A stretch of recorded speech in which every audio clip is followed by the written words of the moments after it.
बिस्मिल्लाहिर्रहमानिर्रहीम। अस्सलाम वालेकुम। आप सबको BM उर्दू चैनल में खुश आमदीद कहता हूँ।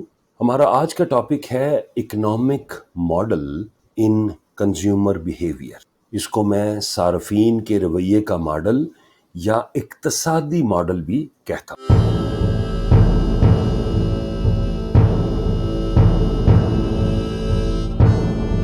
Understanding based on the law of diminishing marginal utility।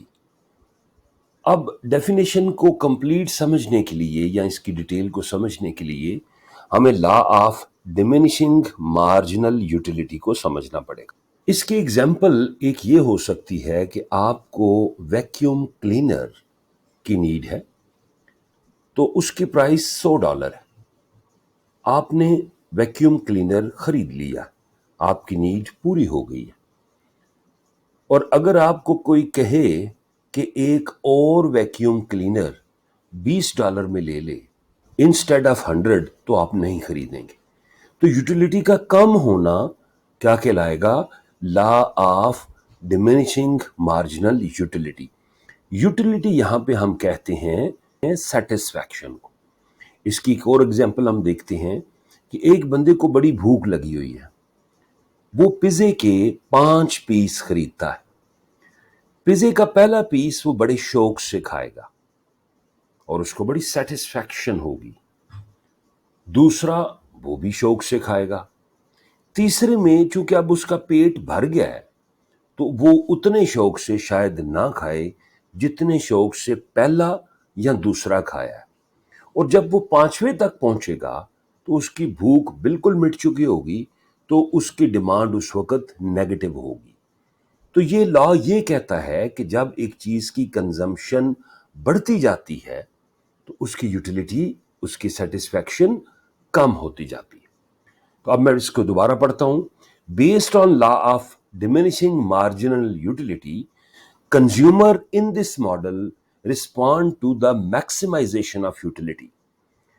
Consumer क्या करेगा इस मॉडल में कि जो यूटिलिटी है, जिसको मैं सेटिस्फैक्शन कहता हूं, उसको मैक्सिमाइज करने की कोशिश करेगा कि कोई वो ऐसी चीज खरीदे, वो ऐसी चीज खाए जिससे उसकी सेटिस्फैक्शन, उसकी यूटिलिटी बढ़े। इसको मैं इकोनॉमिक मॉडल का नाम देता हूं। In order to maximise his gain, the consumer wants to spend the least amount possible. अब दूसरा इसका पहलू ये है कि जो आपका कस्टमर है, जो कि वो मैक्सिमाइज करना चाहता है अपनी गेन को, कि वो कुछ खरीदे तो उसको मैक्सिमम बेनिफिट मिले, तो दूसरी तरफ वो उसके कम से कम दाम भी देने की कोशिश करेगा कि कम प्राइस पे उसको ज्यादा से ज्यादा बेनिफिट्स मिले। इकोनॉमिक मैन मॉडल 3 चीजों पे बेस करेगा। पहला पॉइंट, प्राइस इफेक्ट। ये हमें ये गाइड करता है कि अगर आप किसी चीज की प्राइस को कम कर देंगे तो उसकी सेल बढ़ जाएगी। सब्स्टिट्यूशन इफेक्ट, अब आप एक चीज खरीदते हैं और उसका एक कंपैटिटर प्रोडक्ट भी मौजूद है। जैसे अभी मैंने बोला वैक्यूम क्लीनर, आपने एक बड़ा अच्छा सा वैक्यूम क्लीनर खरीदा, लेकिन आपकी नजर पड़ी कि ये जरा बेहतर प्राइस में, अच्छी क्वालिटी में शायद एक और वैक्यूम क्लीनर भी पड़ा है। तो वक्त के साथ साथ क्योंकि आपके ज़हन में एक दूसरा ब्रांड भी रिवॉल्व कर रहा है, तो उसकी यूटिलाइजेशन, उसकी सेटिस्फैक्शन कम होती चली जाएगी। सेटिस्फैक्शन मीन यूटिलिटी कम होती चली जाएगी। इनकम इफेक्ट, जब भी इनकम बढ़ेगी सेल बढ़ेगी। तो अगर एक बंदा 5 किलो खरीदता है किसी चीज का, तो हो सकता है वो 7 किलो खरीदे और अपने पास चीजों को स्टॉक करने की कोशिश करे। तो इसके रीजन क्या है? वो इसलिए करेगा कि उसका जो इनकम है वो लेवल इंक्रीज हो चुका है। यहां पे ये चीज याद रखें कि जो बिहेवियरल साइंटिस्ट है उनके मुताबिक ये मॉडल इनकम्प्लीट। ये मॉडल क्यों इनकम्प्लीट है उसको देखते हैं। ये बुनियादी तौर पे 3 चीजों पे फोकस करता है। Number 1, homogeneity of the market, कि मार्केट एक जैसी है।